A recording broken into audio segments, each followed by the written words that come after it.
Today, many of us have been so conditioned by efficiency that times of sitting on the porch, relaxing, slow conversation, unrushed moments feels unproductive, irresponsible, lazy, even selfish. We know we need rest, but we can no longer see the value of rest as an end in itself. It is only worthwhile if it helps us recharge our batteries so we can even be more efficient in the next period of productivity. Ouch. Ouch. John, that's a quote from Gerald May. Friends, welcome back to the Ransomed Heart Podcast. Alan Arnold, John Eldredge here, picking up a conversation about trying to find some margin, some breathing room, some headspace, trying to find the unhurried life in the midst of the world that we have. And the world that we have is extraordinarily demanding, and all kinds of stuff rushing at you. And what we left last time, Alan, was the idea that there's a difference between busy and hurried. Say a little bit more about that. Yeah, well, I used to take those words as interchangeable. And my wife Kelly was asking me about that just the other day, and it was a great conversation of they really aren't the same word. They're not interchangeable. And I think the best way for me to describe the difference is you look at Jesus' disciples, you look at even the life of Jesus or any contemporary who seems to not be always in a panic, always flustered, but fully present. And they can be really busy people. Like they can have a travel schedule and they can have a lot of things in their life that they are accomplishing, but they are not doing it at a frenzied, hurried, mildly panicked state. And so if we think we can't be busy, then we're basically saying we have to take away things to do in our life, or we have to eliminate things that could bring a lot of life and play to our gifting and our joy. And that's what can make us busy. I don't think busy is the enemy. I think hurry is the enemy, because when we hurry, we lose the ability to savor, to look at somebody in the eye, to notice their expression, to slow our rhythm down. So to me, that there's a huge distinction between, yes, I have a busy schedule, and yes, I am a hurried individual. Yeah, that's really big. That's really huge. So hurried then would be an emotional state. It would be an internal state of being. Yes. Almost a spiritual reality that you would use words like frenzied, flustered as substitutes for, right? That you're restless. Chaotic. Yes. Right. Impatient. Overwhelmed and unable to pause, finish a conversation. Right. Yeah. Versus simply busy might refer to just a very full week. Yes. Got to get the kids to school, and I got to get to work, and we've got a parent meeting tonight and all that. Mm-hmm. A lot of that stuff's unavoidable. Right. And I don't think busy days erodes our hearts in a way that the hurried pace of life will erode who we are. If your tank is always empty, to me, that used to be a sign that perhaps I was too busy. And I realized there are busy seasons in life. If you're in the middle of, John, of writing a book, that's a busy season for you. 3 teenagers, busy season in general of life for us. And yet it's a lie to think that means we're going to have a frenzied, crazy season every day during those periods. Okay. I did just finish the manuscript on a new book, but that's subject for another conversation. What was fascinating with some of the research I was doing for this book, when you pause in between activities, it actually increases your productivity. When you pause as a regular practice in your day, it actually increases your mental concentration. So the hurried life, the life that I find myself swept up into, and it feels like is the norm of the culture, is a life that has no gaps. It is one thing to the next thing, to the next thing, to the next thing. And I think one of the quick ways out of that, I want to illustrate it with the cell phone, right? The smartphone, your mobile device. that whenever there is a moment of downtime, people whip out their phones just immediately. So I'm in the DMV trying to register my car, and I'm looking at everyone there. Every single person sitting in that waiting area was on their phone. And I thought, oh my gosh. And you pull up to school to pick the kids up. If there is a moment of downtime, every single one of those students has whipped out their phone. And so we say there's no margin, but actually what's happening is it's how we're choosing to use our margin, right? That we whip out the phone, and so we keep the information flowing. I can get a few more emails done. I can check my feed. I can see the goofy thing that, some celebrity just did. And to say, actually, you don't have to do that.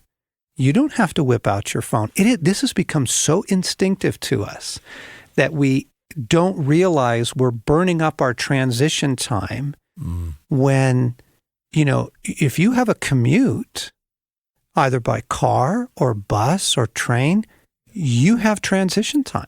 Yes. And, years and years ago when I worked in D.C., I took the train out of town. We lived quite a ways out of town where we could afford it. And that train time, this is back in the day before smartphones. And so I could read. I could look out the window. Yes, I could plan my next day on a pad of paper. Yes. But the point being is that there were transitionary moments and transitionary spaces. And that alone, beginning to take back some transition, would do enormous things for the health of your soul and your life with God.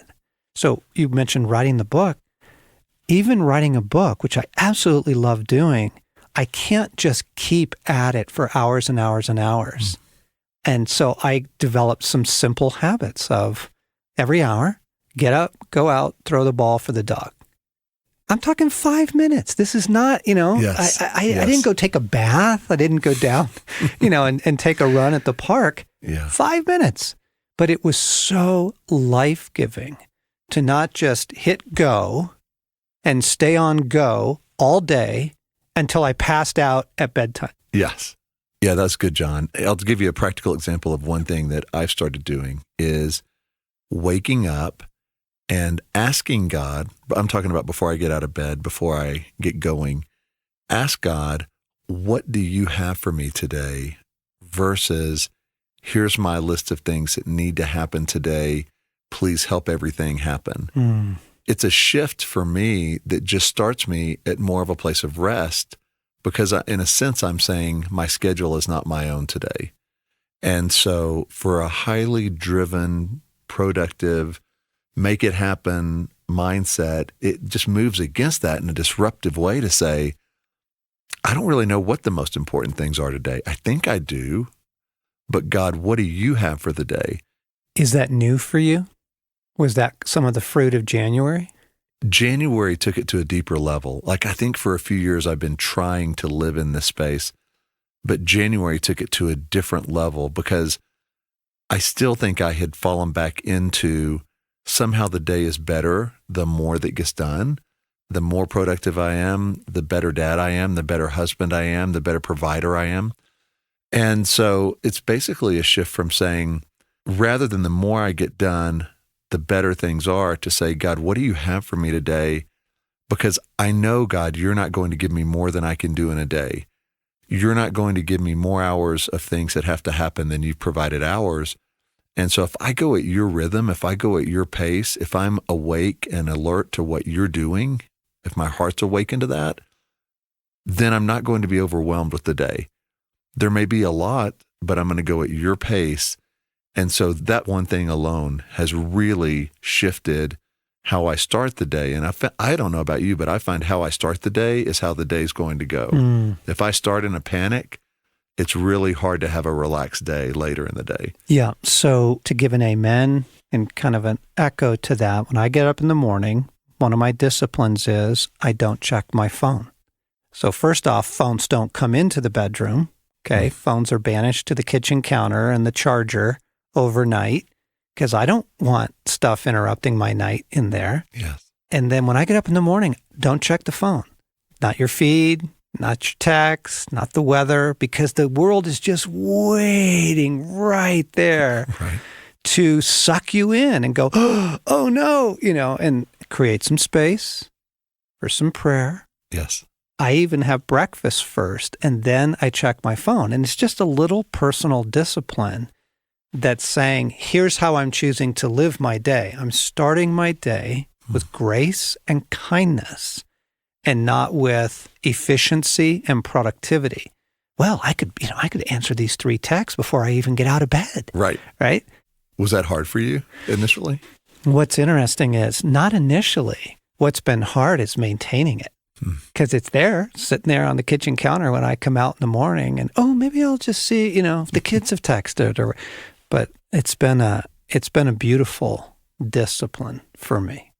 The other thing that I got caught in several years ago by God was multitasking.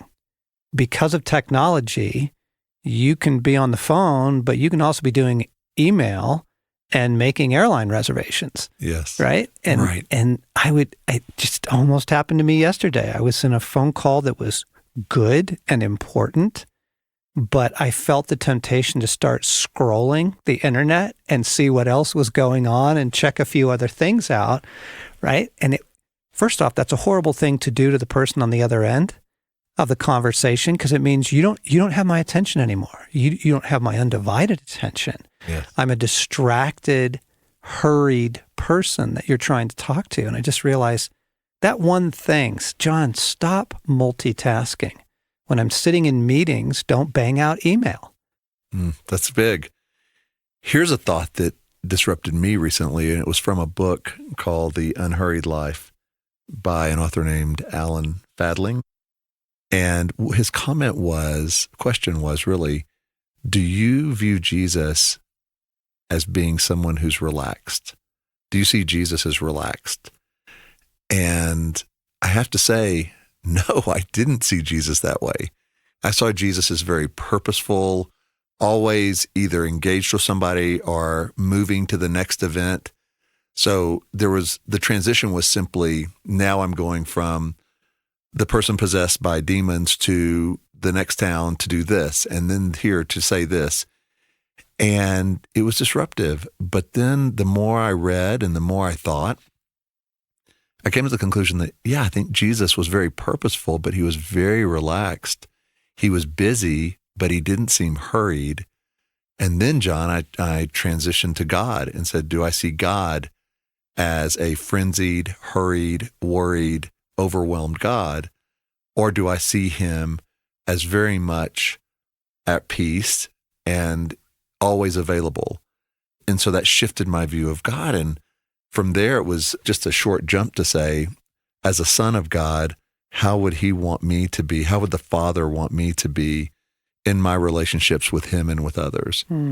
And so if it helps the listener, if you can picture Jesus and God never in a state of panic or hurry or worry, then I believe their invitation to us is live your life that way. Live your life in an unhurried, unfrenzied way, even in the midst of chaos.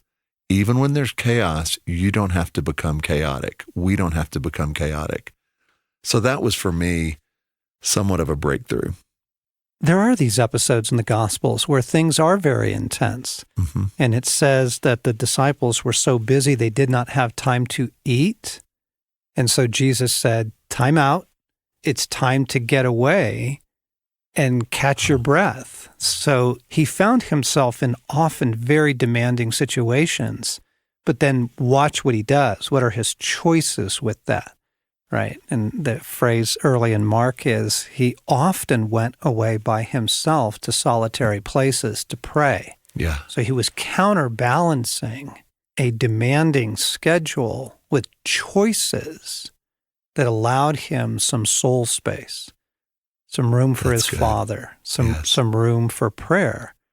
And it was years ago, I think it was Archibald Hart, who wrote the book Adrenaline and Stress, that pointed out we have lost the observation of all the transitions in the Gospels.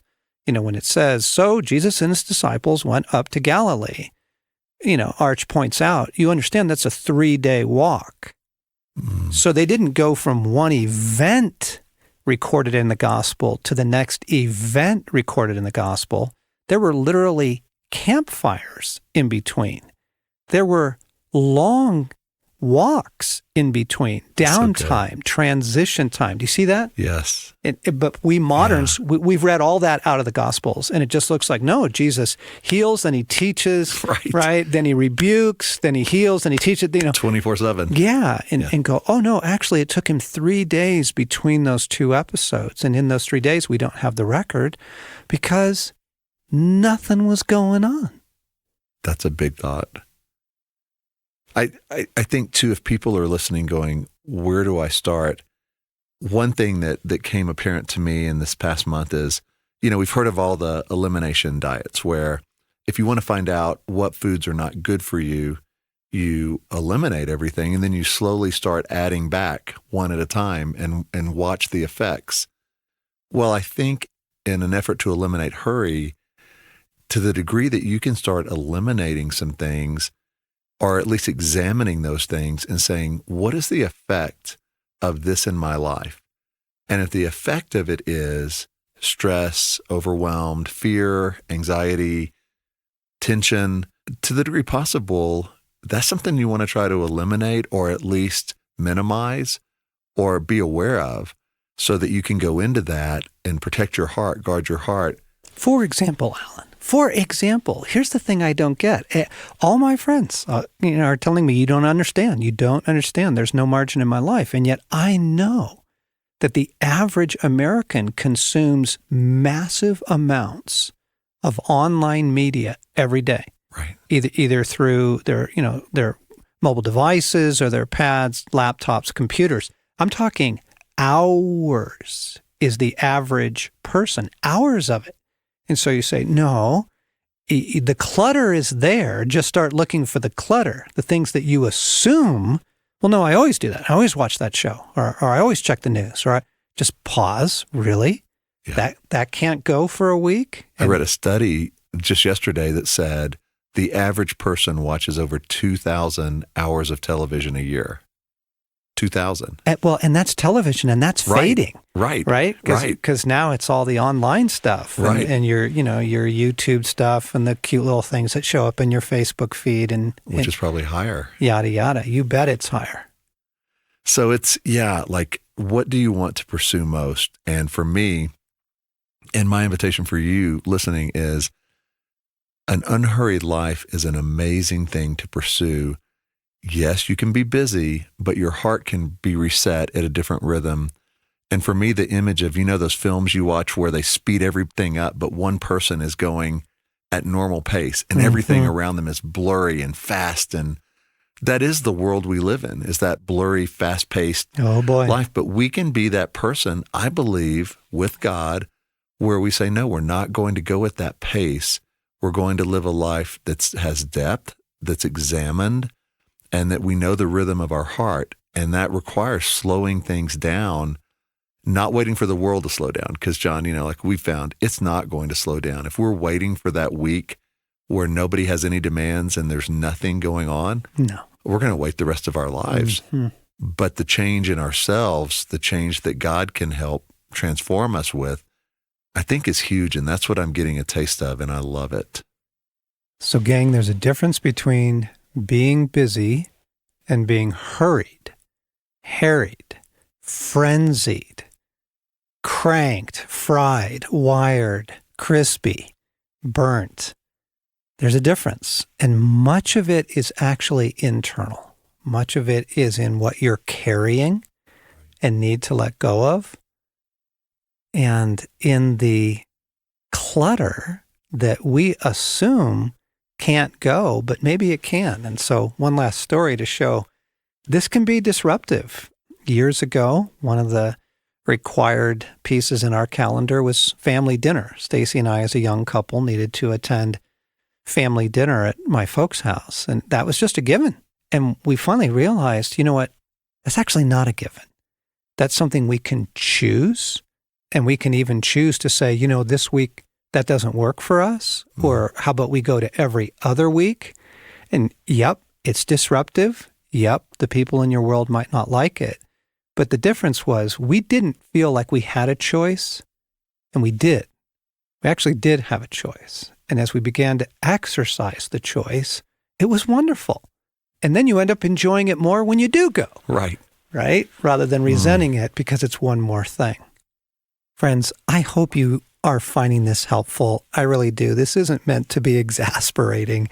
I know that anytime there's an examination of pace of life or the amount of content or the lack of margin, I get defensive.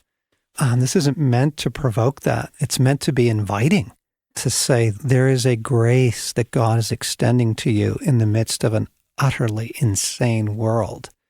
So may Jesus lead you to that. And maybe the first question to Jesus is, Lord, what needs to go? Right. What's actually clutter that I'm not even seeing that would create some breathing room and allow my heart to enter into a less hurried way of being?